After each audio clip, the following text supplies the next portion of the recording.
everyone knows Karen has a pretty kick-ass podcast already. It's been quite successful. And I think everyone already has your book, but if not, there are extra. There are autographed copies, yeah. So with that, I'll let Karen kick it off. Okay, well, thank you for having me to talk a little bit about podcasting. So, how the podcast came about. My book was celebrating its first birthday last August, and it said it wanted a podcast for its birthday. So when people ask for a gift, and you say, okay, let's think about this. But really, it came out of the fact that when I made the decision to write the book, I started getting asked to be a guest on podcasts. My very first one was Real Estate Rockstars with Pat Hyman. And I have to say I was so nervous. I'd written out all my answers and I had all the papers around. And now I've done 3 interviews with him and I'm not nervous anymore. So I probably have done 50 podcast interviews outside of my own podcast. And what I found was there's a correlation between being on podcasts and book sales. So there is a correlation. And so that was one of the first reasons why I thought about doing a podcast, because I was like, well, if I'm on other people's podcasts and I have that kind of impact, then what kind of impact could I have if I have my own podcast? And so I'll just tell you the impact. So we launched the podcast October 2nd. We started with 1 episode a week. Went to 2 episodes a week in January, mostly just because I'm an overachiever and I recorded so many episodes that I felt guilty telling people that it was going to be months and months before their podcast was going on the air.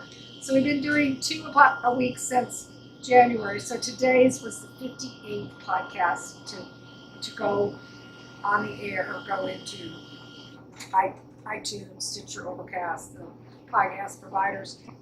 What makes podcasting so powerful? I do a lot of speaking and presenting, which I still enjoy doing because I enjoy being with people, and there's something that really a value of actually having an audience. But the thing about podcasting is that several things is that you really don't know who you're talking to, and I have received referrals from people who have heard me on a podcast and contacted me about real estate. So that was one aspect of podcasting I did not think about. I did not think about it as a lead generation for real estate, but it has turned out to be an opportunity for generating real estate business. There are several ways that you can do podcasting. Some podcasts have interview style. Some podcasts, the host just gets on and talks. Some of them have formats. Some of them are totally informal. I went with the format because my book already had a format. And that was the other reason why I felt like my book was asking for a podcast, because it had a format. Well, first of all, 5-minute success. So each of the topics is in 5 minutes. So I felt like people that are going for a run or working at the gym or in a commute, they knew they were going to get something of value for listening for 25 to 30 minutes. There is something magical about 25 to 30 minutes also. If you think about sitcoms, how long are most sitcoms? That's most people's attention spans. So that works out perfectly with the 5-minute success podcast following the book format. So every guest that I interview tells their success story, their success journey for the first 5 minutes. And then the next 5 minutes, we talk about commit to get leads, which is lead generation, business development, prospecting. How do you find the clients and customers that you're going to work with? And then the next 5 minutes is always on consult to sell, which is, some people call the conversion process, some people call the transactional process, the whatever it is you do to get from lead to settlement, where money comes in, that process. And then 5 minutes on connect, to build, and grow. So this is where systems and leverage the E-Myth mastery to move out of only being as good as your next deal to working not just in your business but on your business. Then we do 5 minutes of success thinking, activities, and vision, which is mindset, motivational, what do you do to stay positive. And then at that point I have the guests do a shout out. Many times they We'll share how to reach them, also what they're working on. I have a lot of authors that are on the podcast. I have a lot of people that offer items of value. The guests have an opportunity to get their message out. And then the final 5 minutes is wrapping up, having the guest close with their inspirational message or their sweet spot of success. And I have many people ask me, so how do you monetize podcasting? And I haven't quite figured that out yet, except for the fact that the referrals have more than paid for the book and the podcast. So I'm beyond that. I do pay for professional production work in the back office. So I use a company called Turnkey. I decided that I know what happens with for sale by owners. So I'm not going to be a for sale by owner when it comes to my book and my podcast. I want to have a professional presentation. We looked at doing some of it in-house. Molly is very technically oriented and works for me.